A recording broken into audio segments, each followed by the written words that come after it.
एक दिन रीमापुर गांव में एक परिवार रहता था। उस परिवार में 3 सदस्य थे। एक थी किसान की बीवी, एक थी किसान की बेटी और एक था किसान। किसान की बीवी लालची थी और किसान के पास एक भी खेत नहीं था। एक दिन किसान घर जाता है। आज किसान उदास था क्योंकि उसके पास बीवी को देने के लिए एक भी पैसा नहीं था, क्योंकि आज किशन की एक भी पैसे की कमाई नहीं हुई थी। तो वो घर जाता है। किसान की बीवी घर पर किसान का इंतजार कर रही थी, क्योंकि किसान की बीवी का आज मन था आज पिज्जा खाने का। किसान घर जाता है।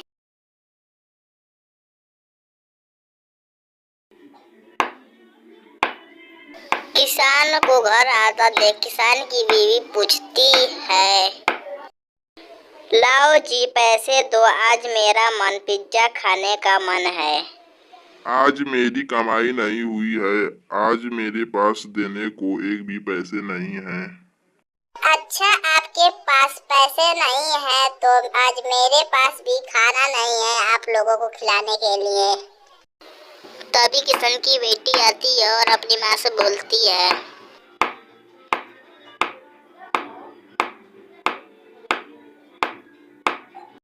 माँ मुझे भूख लगी है, कुछ खाने को है माँ। तब किसान की बीवी बोलती है गुस्से में, हट कलमुही, तेरा बाप तो आज कुछ पैसे भी नहीं लाया और तुझे खाने को चाहिए। आज तुझे और तेरे बाप को खाने को कुछ नहीं मिलेगा। किशन अपनी बीवी को कहता है, अरे भगवान, मेरी बेटी को कुछ खाने को दे दो, मुझे कुछ मत खाने को देना। लालच की भी कोई हद होती है, राक्षस का भी लालच खत्म हो जाता है, तुम्हारा क्यों नहीं होता?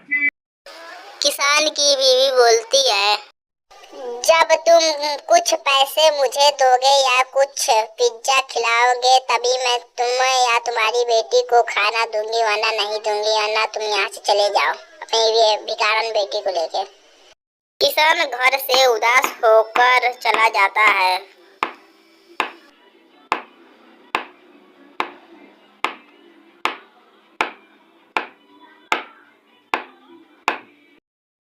और जाकर एक पेड़ के नीचे खड़ा होकर सोचता है कि अगर वो घर पैसे लेकर नहीं गया तो उसकी बेटी को कुछ खाने को या कुछ भी नहीं मिलेगा।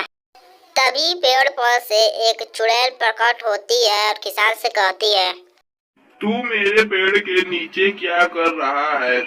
तुझे पता नहीं है, जो भी मेरे पेड़ के नीचे खड़ा होता है उसे मैं खा जाती हूँ। तुम मुझे खा जाओ, क्योंकि मैं अपनी बेटी को खाना नहीं खिला सकता। कम से कम तुम्हारा पेट तो भरेगा मुझे खाने बाद।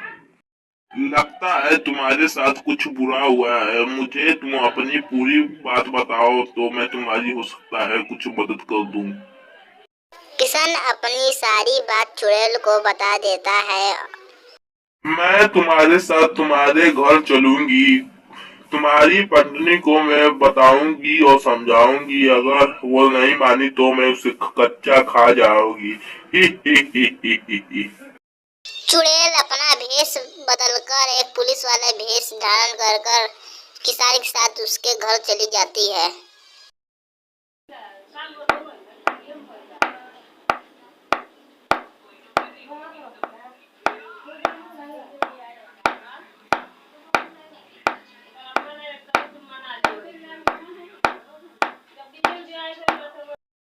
मैंने सुना कि तुम अपनी बेटी और पति को खाना नहीं देती हो और बहुत लालच करती हो।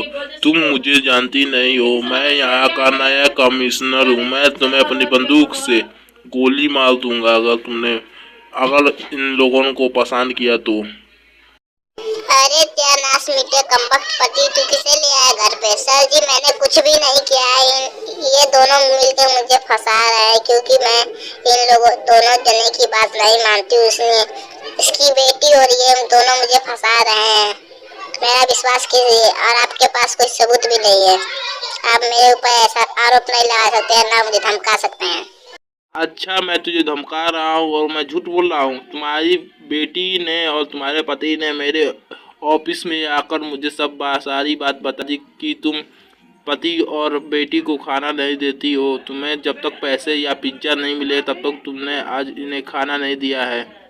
इसीलिए मैं तुमको बताने और समझाने आया हूँ। अगर तुमने फिर ऐसा किया तो मैं तुम्हें अभी गोली मार दूंगा। डिस्किया होगा।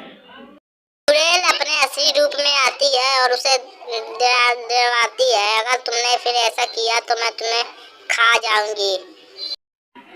अगर तुमने फिर इन्हें परेशान किया तो मैं तुम्हें कच्चा खा जाऊंगी। और किशन, अगर तुम्हें कुछ भी प्रॉब्लम हो तो मुझे बस याद कर लेना। मैं उधर तुरंत प्रकट हो जाऊंगी और उन लोगों को मैं कच्चा खा जाऊंगी।